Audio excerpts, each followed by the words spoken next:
Саламатсыңарбы, менин сүйүктүү окуучуларым. Бүгүн 9 сентябрь, Комуз күнү. Бүгүн Кыргызстанда Комуз күнү белгиленүүдө. Биз да силер менен бүгүн Комуз тууралуу кеп кылабыз. Комуз Кыргыз элинин байыртадан берги келе жаткан чертме кылдуу үндүү аспабы. Кыргыз элинин салттуу музыкасын комузсуз элестетүүгө мүмкүн эмес.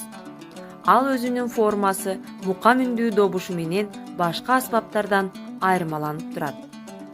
Комуз өрүк, жаңгак, арча, алмурут, дагы бир катар жыгачтардан чабылат. Жалбырактары күбүлгөн жана мөмөсү бышкан кезде кыйылган жыгач сомдолуп, сууга кайнатылып ышталат. Сууга кайнатылып, сары суусу чайыры чыккан жана ышталган комуз бек да добуштуу да болот.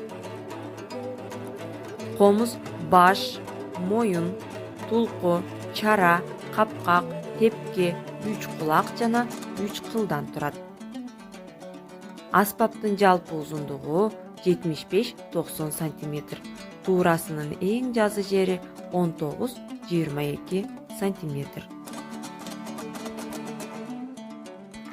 Чебердин тийсе колучу, чер жазган мукам добушу, чертилип келдиң байыртан, чечен тил кыргыз комузу. 3 бирөө, жалгыз тээк 3 кыл комуз, чертилбейт, күүгө келбейт, чебер колсуз, оп-оңой көргөн көзгө жөп жөнөкөй, бирок да өнөрү бар айтып болгуз. Кылымдан кылым санап көксөй, жыргалдуу биздин ушул күндү көздөй, бул комуз көп сууларды кечип келген, эли да комузундай жөп жөнөкөй. Ата бабадан мураска калган кыргыз комузун аздектеп сактоо ар бирибиздин милдетибиз.